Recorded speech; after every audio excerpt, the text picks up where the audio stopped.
Welcome back to Bread. Bible reading every day, adjust direction. Now we're on day 17, and I have my mother again. She's going to finish out Genesis for us. Special guest, Marcella Trotter. She's also going to give you extremely helpful insight as she reads this. I've gleaned so much from my mom. We're going to be reading chapter 49. Then Jacob called together all his sons and said, "Gather around me, and I will tell you what will happen to each of you in the days to come. Come and listen, your sons of Jacob. Listen to Israel, your father.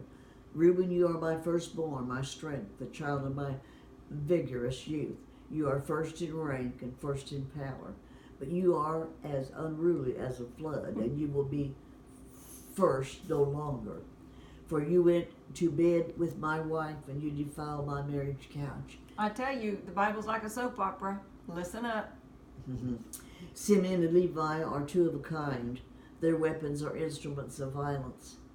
May I never join in their meetings. May I never be party to their plans. For in their anger they murdered men, and they crippled oxen just for sport. Ugh. A curse on their anger, for it is fierce. A curse on their wrath, for it is cruel. I will scatter them among the descendants of Jacob. I will disperse them throughout Israel. Judah, your brothers will praise you. You will grasp your enemies by the neck, and all your relatives will bow before you.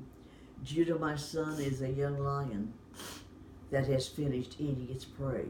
Like a lion he crouches and lies down, like a lioness who dares to rouse him.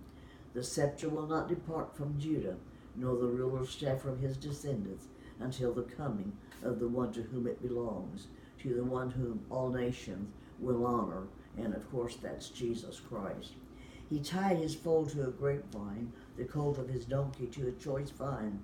He washes his clothes in wine, his robes in the blood of grapes. His eyes are darker than wine, and his teeth are whiter than milk.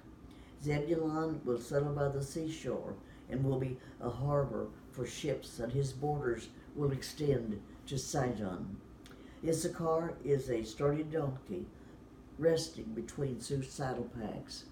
When he sees how good the countryside is, and how pleasant the land, he will bend his shoulder to the load, and submit himself to hard labor. Dan will govern his people like any other tribe in Israel.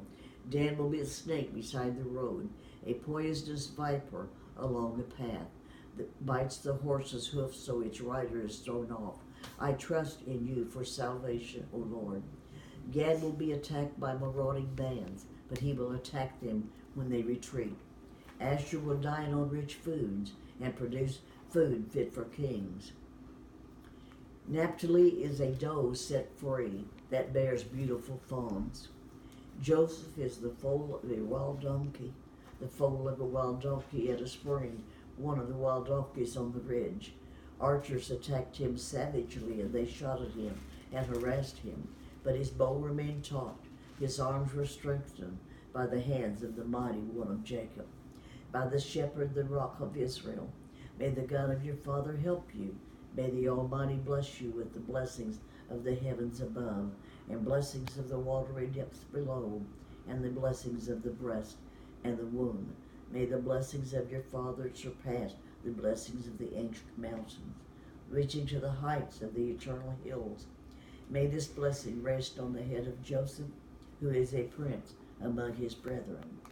Benjamin is a ravenous wolf, devouring his enemies in the morning, and dividing his plunder in the evening. These are the 12 tribes of Israel, and this is what their father said as he told his sons goodbye. He blessed each one of them with an appropriate message. Loud. Then Jacob instructed them, "Soon I will die and join my ancestors. Bury me with my grandfather in the cave of the field of Ephraim the Hittite. This is the cave in the field of Machpelah near Mamre in Canaan that Abraham bought from Ephraim the Hittite as a permanent burial site. Then Abraham and his wife Sarah are buried. There Isaac and his wife Rebekah are buried, and there I buried Leah. It is the plot of land that cave that my grandfather Abraham had bought from the Hittites. When Jacob had finished this charge to his sons, he drew his feet into the bed and breathed his last and joined his ancestors in death.